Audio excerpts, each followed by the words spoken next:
Bonjour à tous, aujourd'hui je vous propose une intégrale du MIT Integration Bee Qualifying Exam à janvier 2018.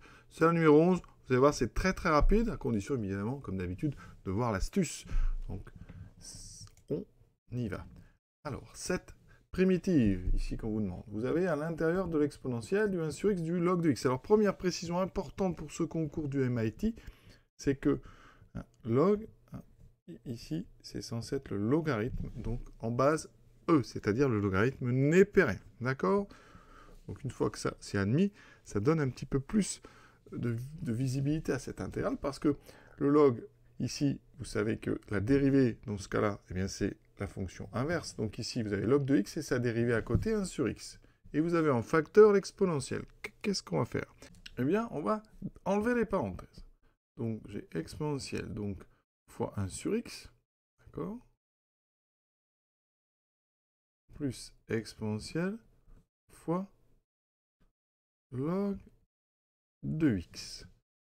Alors, ce qu'on peut dire ici, c'est que log de x, eh bien, sa dérivée, c'est 1 sur x. Donc, vous avez ici, eh bien, si on appelle par exemple ça u de x, eh bien, vous avez ici u'. On a donc u et u'.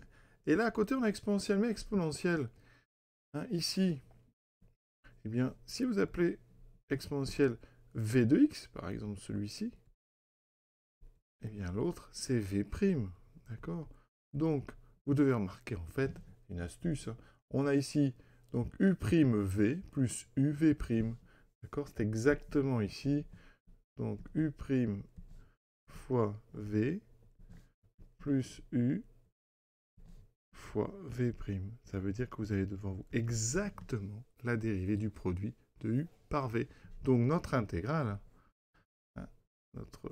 elle vaut tout simplement, c'est donc ici, une primitive de ça, c'est donc le produit d'exponentielle par log de x. Donc c'est donc exponentielle fois log de x. Toujours en se rappelant que là, on parle du logarithme népérien. On rajoute évidemment une constante puisqu'on veut à toutes les primitives.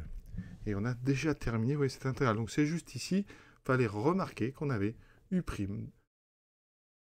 v plus uv' directement la dérivée de u fois v. Alors à suivre, la tangente h carré de x dx, donc c'est le 12e. Ici, c'est donc la tangente hyperbolique au carré de x si on cherche une primitive. Voilà, à très bientôt.